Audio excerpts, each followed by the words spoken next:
आपका यूनिक प्रज्ञान यूट्यूब परिवार में हार्दिक स्वागत है, वंदन है, अभिनंदन है। प्यारे साथियों, अगर आप टीजीटी, पीएचडी जैसी प्रवक्ता, एलटी ग्रेड आदि विभिन्न प्रतियोगी परीक्षाओं की तैयारी कर रहे हैं तो आपके साथ साथ यह प्रैक्टिस सेट उन सभी विद्यार्थियों के लिए भी लाभकारी साबित होने वाला है जो वनडे एग्जाम जिसमें सामान्य हिंदी पूछी जाती है, अगर उसकी तैयारी कर रहे हैं तो उसके लिए भी यह पाठ्यचर्या काफी लाभान्वित करेगी। तो साथियों, आज का यह प्रैक्टिस सेट सामान्य हिंदी का हम लोग हल करना प्रारंभ करें। इससे पूर्व अगर वीडियो को पहली बार देख रहे हैं तो चैनल पर नए हैं तो कृपया चैनल को सब्सक्राइब कर लें और बगल में बने हुए बेल आइकन से ऑल बटन को प्रेस करें जिससे कि आने वाले नए वीडियो की नोटिफिकेशन आपको सबसे पहले मिल सके। तो बिना समय गंवाए प्रारंभ करेंगे पाठचर्या और देखेंगे पाठचर्या में पहला प्रश्न। यम का पर्यायवाची क्या होगा, इसका आपको जवाब बताना है। और अगर आपने सूर्यपुत्र, धर्मराज और कीनाश सेलेक्ट किया विकल्प डी को तो आप सही उत्तर के साथ हैं। यहाँ दोस्तों इसका विकल्प डी जो है क्या राइट आंसर। आइए देखते हैं अगला। अगला प्रश्न है कि प्रगतिशील का विलोम क्या होगा। बड़ा ही आसान सा प्रश्न है। और अगर आपने प्रगतिशील का विलोम सेलेक्ट कर लिया है विकल्प सी अप्रगतिशील को तो राइट आंसर है। सार्थक का निरर्थक विलोम होता है और अज्ञानी का ज्ञानी होता है। अगला प्रश्न है कि परस शब्द का तत्सम क्या होगा। तो परस शब्द का तत्सम आपको चयन करना है और परस शब्द का अगर आपने तत्सम सेलेक्ट किया है विकल्प सी स्पर्श को तो राइट आंसर के साथ। आइए साथियों बढ़ते हैं अगले प्रश्न की तरफ। और अगला प्रश्न है कि अनन्य में कौन सा उपसर्ग है। तो अनन्य में उपसर्ग आपको चयनित करना है और अगर आपने अनन्य में उपसर्ग सेलेक्ट किया है अन धन अन्य अनन्य विकल्प ए को तो बिल्कुल राइट आंसर है आपका। अगला प्रश्न है कि निर्भय का संधि विच्छेद क्या होगा। निर्भय का संधि विच्छेद आपको बताना है और निर्भय का संधि विच्छेद विकल्प आपने निधन भय विकल्प ए को चुना है तो विकल्प ए इसका राइट आंसर। अगला प्रश्न है कि पीतांबर में कौन सा समास है। पीतांबर में आपको समास बताना है और अगर उत्तर में आपने सेलेक्ट किया है विकल्प सी बहुव्रीहि समास को तो राइट आंसर है आपका। अगला प्रश्न है कि निम्न में से कौन सा अव्ययी भाव समास है, इसका आपको जवाब बताना है और अगर प्रश्न संख्या 57 का उत्तर आपने अव्ययी भाव समास चुना है विकल्प इसमें श्रद्धा पूर्वक, प्रतिवर्ष और आजन्म तीनों को यानी विकल्प डी को तो बिल्कुल सही उत्तर के साथ हैं। अगला प्रश्न है कि किसी काम में पूर्ण मन न लगने का अर्थ क्या होता है, इसका आपको जवाब बताना है। किसी काम में पूर्ण मन न लगने का अर्थ क्या होगा और अगर इसका उत्तर आपने प्रश्न संख्या 58 का सेलेक्ट कर लिया है तत्चित विकल्प ए को तो बिल्कुल राइट आंसर। अगला प्रश्न है कि राग दरबारी उपन्यास के लेखक कौन है। तो राग दरबारी उपन्यास के लेखक हैं श्रीलाल शुक्ल, डी विकल्प इसका राइट आंसर। अगला प्रश्न है कि 99 के फेर में पढ़ना मुहावरे का अर्थ क्या होगा, इसका आपको जवाब बताना है। और अगर इस प्रश्न का उत्तर आपने चयनित कर लिया कि धन संग्रह की चिंता में पढ़ना विकल्प बी तो आपका राइट आंसर है। आइए साथियों बढ़ते हैं अगले प्रश्न की तरफ। और अगला प्रश्न है कि गौरी शंकर में कौन सा समास है। तो गौरी शंकर में अगर आपने द्वंद्व समास गौरी और शंकर सेलेक्ट किया है विकल्प डी को तो राइट आंसर के साथ है। अगला प्रश्न है कि चतुरानन में कौन सा समास है। तो चतुरानन में अगर आपने समास सेलेक्ट कर लिया है बहुव्रीहि को, चार हैं आनंद जिसके अर्थात ब्रह्म तो विकल्प बी के साथ आप गए राइट आंसर। अगला प्रश्न है कि निम्न में से कौन स्त्री का पर्यायवाची शब्द नहीं है, इसका आपको जवाब बताना है। और अगर आप प्रश्न संख्या 63 का सही जवाब बता रहे हैं कौन नहीं है तो विकल्प डी को आपने चुना शकुंत को तो राइट आंसर है आपका। बाकी वामा, वनिता और तीय यह स्त्री शब्द के पर्यायवाची शब्द। आइए देखते हैं अगला प्रश्न। अगला प्रश्न है कि निम्नलिखित में से कौन सा अस्थाई भाव है? निम्नलिखित में से कौन अस्थाई भाव है, इसका आपको जवाब बताना है।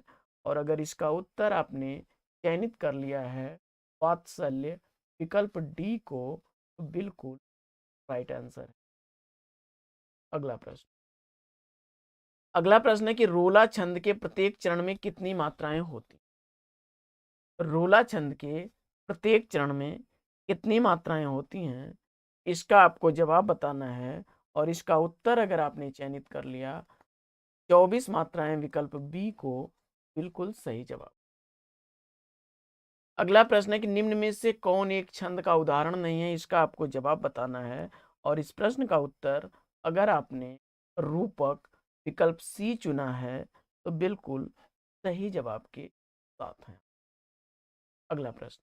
अगला प्रश्न है कि किसी एक के संयोग से रस निष्पत्ति की चर्चा नहीं मिलती, तो अगर इसका आपने प्रश्न संख्या 67 का जवाब सही सेलेक्ट किया है, विकल्प डी अलंकार को, तो राइट आंसर है।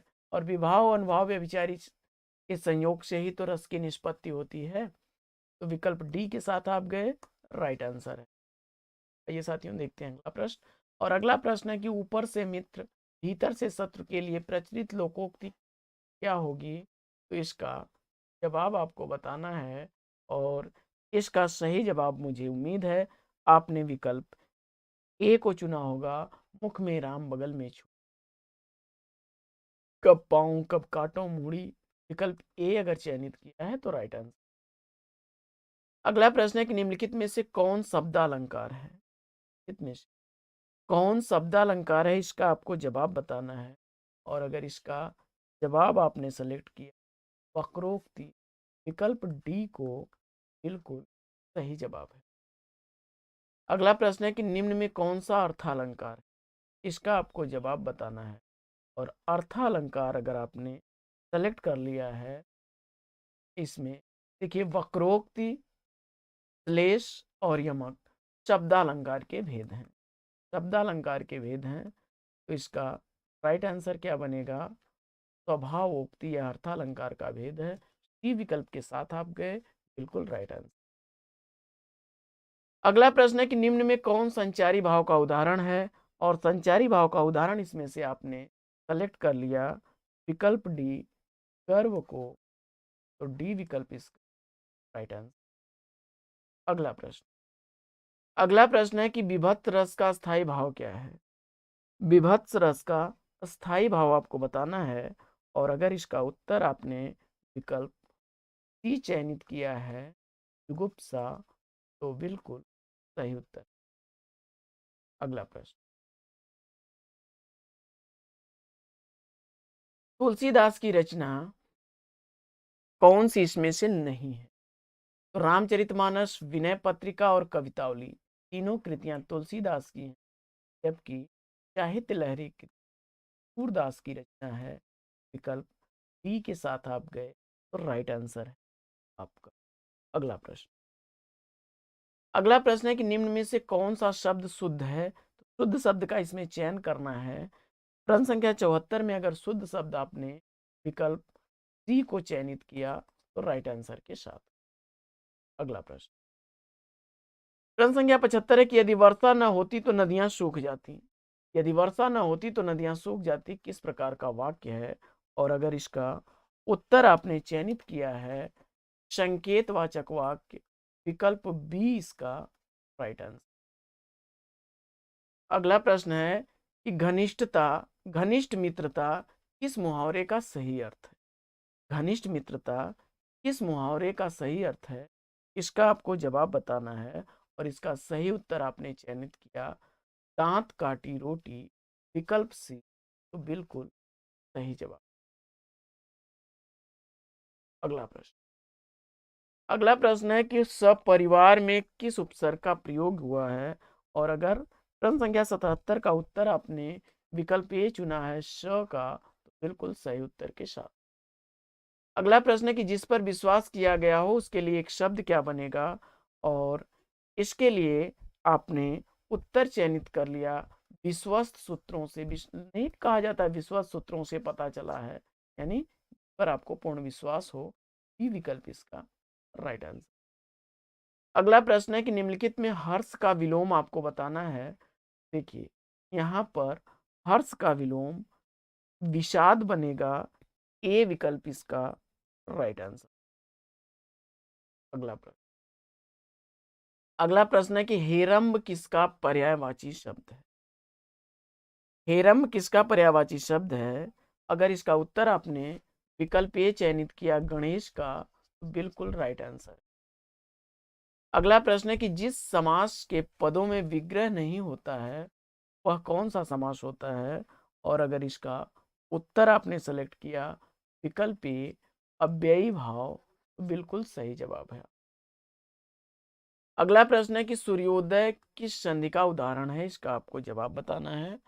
और अगर आपने सूर्योदय किस संधि का उदाहरण है, इसका जवाब आपने चयनित किया है विकल्प बी, तो बिल्कुल राइट आंसर के साथ हैं।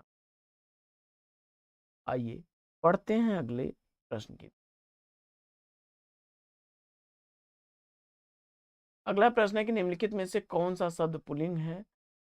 तो पुल्लिंग शब्द का आपको चयन करना है और अगर आपने उत्तर चयनित कर लिया इसमें से विकल्प डी को, तो राइट आंसर आपका है सही पुल्लिंग शब्द। अगला प्रश्न है कि निम्न में से कौन सा शब्द अविकारी नहीं है? इसका आपको जवाब बताना है। और अगर प्रश्न संख्या 84 का उत्तर आपने सेलेक्ट कर लिया, यहाँ पर देखिए यहाँ इधर उधर, यह तो विकारी शब्द है, ये अविकारी शब्द, और हाथी आपका विकारी शब्द संज्ञा है। ए विकल्प के साथ आप गए, तो बिल्कुल राइट आंसर। अगला प्रश्न है कि निम्न में से कौन सा शब्द अनिश्चित संख्यावाचक विशेषण नहीं है? इसका आपको जवाब बताना है। और अगर प्रश्न संख्या 85 का उत्तर आपने चयनित कर लिया विकल्प ए 10, बिल्कुल राइट आंसर। अगला प्रश्न है कि निम्न में से कौन जातिवाचक संज्ञा का उदाहरण नहीं है? इसका आपको जवाब बताना है। और इसका उत्तर अगर आपने सेलेक्ट कर लिया विकल्प ए भारत, तो बिल्कुल राइट आंसर। अगला प्रश्न है कि निम्न में से कौन सा एक तत्सम शब्द है? इसका आपको चयन करना है। और अगर आपने इसमें तत्सम शब्द सेलेक्ट कर लिया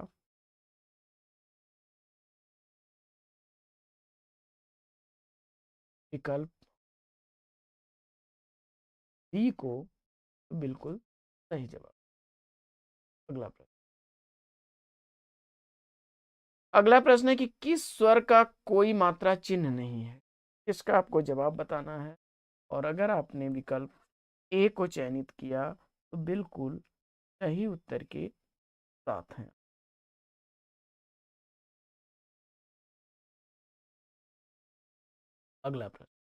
अगला प्रश्न है कि बिहार की राजधानी पटना किस बोली का क्षेत्र है? तो पटना किस बोली का क्षेत्र है, इसका आपको जवाब बताना है। और इसका उत्तर आपने चयनित किया है मगही, राइट आंसर के साथ। अगला प्रश्न है कि 4 दिन की चांदनी मुहावरे का सही अर्थ क्या होगा? 4 दिन की चांदनी फिर अंधेरी रात, इसका अर्थ होता है थोड़े दिन का सुख कल्प। अगला प्रश्न है कि यथार्थ किस समास का उदाहरण है? यथार्थ किस समास का उदाहरण है, इसका आपको जवाब बताना है। और इसका उत्तर आपने सेलेक्ट कर लिया अव्ययी भाव समास कल्प से, बिल्कुल राइट आंसर। अगला प्रश्न है कि मुंहतोड़ शब्द में कौन सा समास है? मुंहतोड़ शब्द में आपको समास चयनित करना। और अगर आपने उत्तर चयनित कर लिया है विकल्प ए तत्पुरुष समास, बिल्कुल। अगला प्रश्न है कि पाप पुण्य शब्द में कौन सा समास है? पाप पुण्य शब्द में समास आपको बताना है। और अगर इसका उत्तर आपने चयनित किया पाप और पूर्ण द्वंद्व समास विकल्प डी को, तो राइट आंसर के साथ हैं। साथियों बढ़ते हैं अगले प्रश्न की तरफ। और अगला प्रश्न है कि दाज्यू कहानी किसकी रचना है? और इसका उत्तर आपने सेलेक्ट कर लिया शेखर जोशी, सही जवाब। जूही की कली किस कवि की प्रथम रचना है, इसका आपको जवाब बताना है। और जूही की कली कविता के रचनाकार सूर्यकांत त्रिपाठी निराला हैं। विकल्प ए को आपने चुना, तो सही जवाब। अगला प्रश्न है कि ऋण जल धन जल किसका रिपोर्टाज है। तो ऋण जल और धन जल रिपोर्टाज के लेखक, विकल्प इसमें राइट आंसर है आपका फणीश्वर नाथ रेणु। अगला प्रश्न है कि कौन सी रचना रेणु की नहीं है। तो इसमें रेणु की रचना कौन सी नहीं है, इसका आपको जवाब देना है। और मैला आंचल, पलटू बाबू और परती परिकथा रेणु की रचना है, जबकि देहाती दुनिया की रचना पूजन साहब, भी विकल्प। अगला प्रश्न है कि केशव ने किस तत्व को काव्य की आत्मा माना है, इसका आपको जवाब बताना है। और इसका उत्तर आपने चयनित कर लिया अलंकार को, यह विकल्प ए इसका। और अगला प्रश्न है कि निम्न में से कौन सा शब्द शुद्ध है, शुद्ध वर्तनी वाला शब्द इसमें आपको चयन करना है। और आपने विकल्प ए को चयनित किया, सही उत्तर। अगला प्रश्न है कि तुम खाओ किस प्रकार का वाक्य है। तो तुम खाओ इस प्रकार का वाक्य है, इसका आपको जवाब बताना है। का उत्तर आपने चयनित कर लिया विकल्प सी आज्ञावाचक, बिल्कुल राइट आंसर है आपका। और साथियों, आज की पाठचर्या लेगी यहीं पर विराम, लेकिन हम ले आपसे विदा इससे पूर्व वीडियो को लाइक और शेयर करना बिल्कुल ना भूलें, क्योंकि आपके लाइक शेयर सब्सक्रिप्शन से हमको मिलता है पुनर्वलन ऐसी ही पाठचर्या प्रतिदिन लाने के लिए। तो साथियों, वीडियो को ज़्यादा से ज़्यादा लाइक और शेयर करिए, और चैनल पर अगर पहली बार होंगे तो चैनल को सब्सक्राइब जरूर कर लीजिएगा, क्योंकि मैं प्रतिदिन आपके लिए ऐसे ही वीडियोज़ लेकर के आता रहता हूँ। तो फिर मिलते हैं आपसे अगले वीडियो में एक नए प्रकरण, एक नए टॉपिक, एक नए अंदाज में। तब तक के लिए लेंगे आपसे विदा। आपका जीवन मंगलमय हो। वेस्ट विशेष वेस्ट आप लग। जय हिंद।